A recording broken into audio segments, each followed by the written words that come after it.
Antoine, bonjour. Bonjour Brigitte, bonjour Sarah. Bonjour Antoine. Merci de témoigner, Antoine. Vous allez parler d'une relation qui est terminée. C'était avec votre ex-femme qui Tout à fait.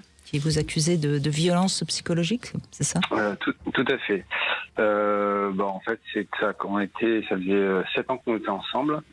Nous avions 2 enfants et en fait, une semaine avant, elle m'a annoncé que ses parents lui donnaient une grosse somme d'argent.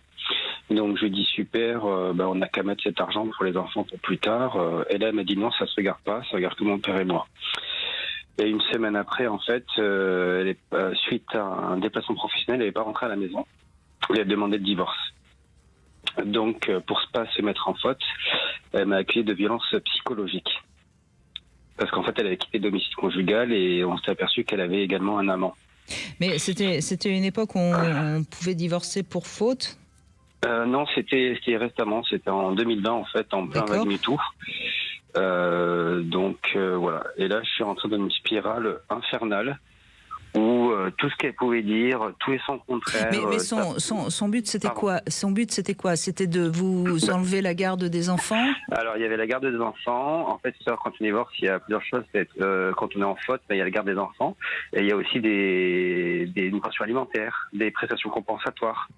Oui, mais ça, les prestations compensatoires n'ont rien à voir avec les violences psychologiques. C'est en fonction de vos salaires respectifs. Non, parce que le juge juge tout, en fait. Juge tout, et en fait, c'est pour dire, regardez, si je suis parti, c'est pas parce que... oui, d'accord, je comprends. C'est parce que j'avais des... C'est parce qu'il était violent. Oui, c'est parce qu'il... Voilà. Oui. Vous êtes rentré dans une procédure pour violence et plus uniquement pour séparation.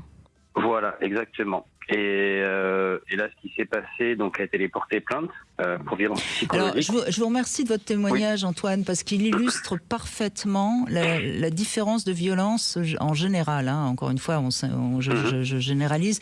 Les femmes, elles sont violentées de manière souvent physique et sexuelle. Et sexuelle. Et économique. Et les hommes sont violentés avec des accusations fausses. C'est très, très féminin, et c'est souvent comme ça que ça se passe. Et des violences psychologiques aussi. Il y a beaucoup de violences psychologiques que subissent des hommes. Oui, des accusations. Voilà. Les accusations sont des... Mais, je veux dire, il y a du mensonge qui est une forme de harcèlement, mais il y a aussi des vraies violences psychologiques, des jalousies abusives, etc. On accueille aussi beaucoup de paroles d'hommes et c'est un peu ce qui revient régulièrement. Et donc, il a fallu que vous défendiez. En fait, je suis pas non plus dupe. Je savais qu'on vit dans un contexte, on va dire, sociétal un peu particulier, où beaucoup de personnes confondent je t'écoute et je te crois. Mais en fait, aux yeux de la justice, de la police, des services sociaux de la métropole de Lyon, en fait, elle avait rien à prouver. Je devais à chaque fois prouver mon innocence. Ouais. Et en fait, elle pouvait prétendre tout et n'importe quoi, même tout et son contraire. Et à chaque fois, ça passait crème, comme disaient les jeunes, et c'était totalement absurde. Mais à chaque fois, je devais répondre de ces mensonges, et elle n'avait aucune preuve à apporter. C'est-à-dire, vous deviez prouver votre innocence, alors que normalement, on doit prouver la culpabilité. Exactement. Exemple, quand je suis auditionné par l'officier de police judiciaire, donc je suis pas dupe, il m'appelle, j'y vais, et je lui montre toutes ses publications sur les réseaux sociaux, comme quoi elle va à droite à gauche avec ses copines, avec sa famille. Elle n'est pas sous emprise. Elle avait déclaré avoir été sous emprise. Donc en gros, je gère toute sa vie, elle sort pas, elle peut rien faire. Donc je dis, moi je veux bien, mais elle travaille, vous voyez bien qu'elle travaille. Oui, vous aviez des preuves. Vous aviez des preuves qu'elle racontait quelque chose qui n'était pas la réalité. Ils ont pas tenu compte. Comme ils se sont rendus compte qu'il y avait rien. Ensuite, ils m'ont imposé un psychiatre. Excusez-moi, je suis un peu fatigué. Une expertise psychiatrique. On m'a imposé une expertise psychiatrique qui n'a rien donné. Parce que je suis un garçon, avec mes qualités, mes défauts, mais j'avais rien de détraqué. Et comme il y avait toujours rien, ils ont demandé l'audition de ma fille de 6 ans. Oui. Et il faut savoir que même mon avocat m'avait dit à l'époque, mais c'est un truc qui se fait jamais parce qu'à 6 ans, on n'a pas la notion du temps. Donc se dire que tel événement s'est passé hier ou avant-hier, étayer des faits, ça n'a aucune vérité juridique. Oui, le procureur a quand même demandé ça. En plus de quoi, pourquoi aller faire témoigner une fille qui déjà subit le divorce de ses parents. Enfin, Exactement. C'est violent. Donc, moi, je m'y suis opposé. Et en fait, le procureur a couvert mon ex-épouse en faisant une lettre officielle lui demandant que, en gros, ça venait de lui.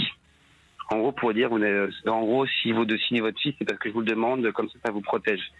Et en fait, je me suis aperçu que toute la chaîne judiciaire allait dans son sens et qu'il fallait absolument trouver des coupables. Et après, il y a eu les services sociaux de la métropole de Lyon qui sont entrés en jeu.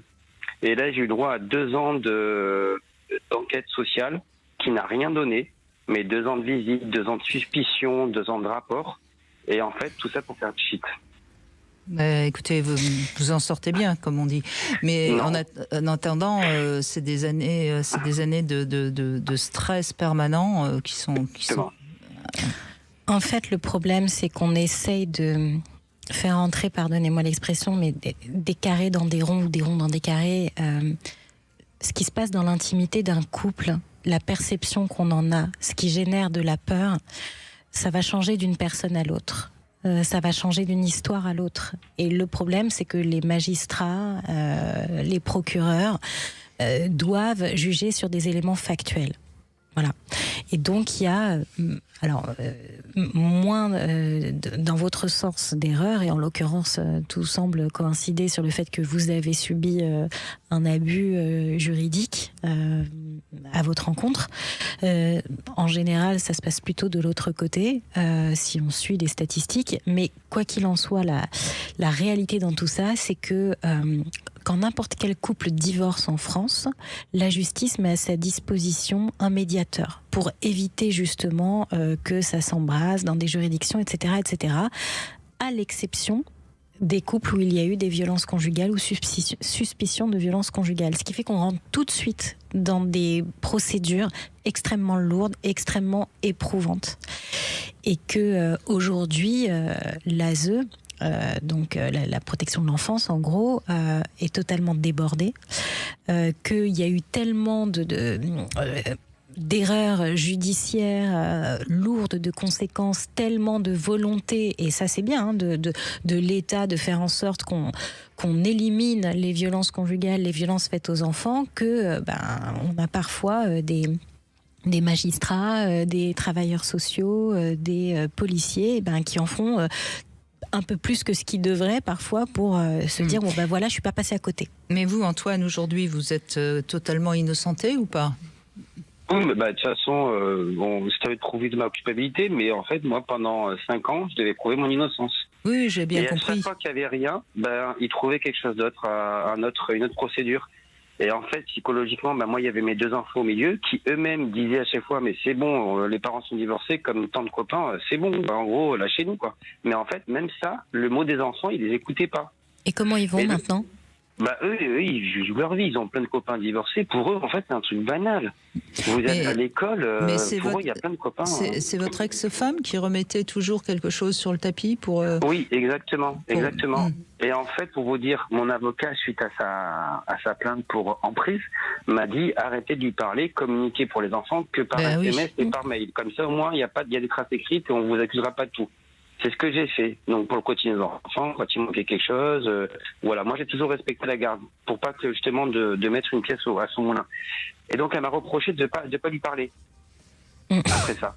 Moi, ce qui m'interpelle et le pire, excusez-moi, je termine. Et le pire, c'est que les services sociaux de la métropole de Lyon et les associations qui bossent pour la métropole de Lyon, en fait, sont allés dans son sens. Ils m'ont reproché de pas communiquer avec elle à l'oral. Et quand je leur dis, mais madame, elle m'a accusé de harcèlement moral, donc moi je fais ma vie, je parle avec elle. Vous savez ce qu'elle m'a dit, l'assistante sociale ?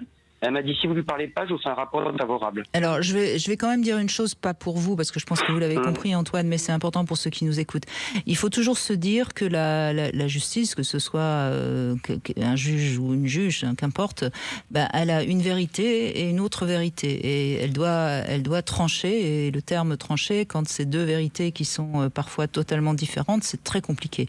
Ça, c'est une première chose. Et ensuite, la deuxième chose que je tiens vraiment à dire, c'est que dès qu'on a affaire à quelqu'un qui est plus manipulateur et plus toxique que nous, il a toujours un discours qui semble plus crédible que le nôtre. comme si la manipulation, quand quelqu'un est manipulateur, comme s'il arrive à enjoliver les choses et à donner sa vérité plus crédible. Donc c'est pour ça qu'il faut vraiment, dans ces cas-là, essayer d'avoir le maximum de preuves qui prouvent notre innocence, parce que sinon on se fait en effet traîner.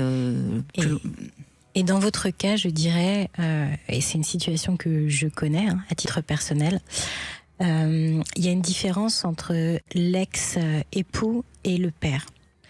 La coparentalité après séparation, alors ce n'est pas votre cas, quand il y a eu des violences en plus, pour les enfants, c'est extrêmement compliqué. Et donc, il y a souvent des juges qui, dans l'intérêt de l'enfant, vont mettre l'accent sur la nécessité de communiquer entre parents. Et c'est pas du tout un reproche que je vous fais, mais je dis juste que parfois, on le vit comme une injustice parce qu'on se dit, mais c'est elle qui a commencé ou c'est lui qui a commencé, pourquoi est-ce qu'on m'accuse de ça ou ça?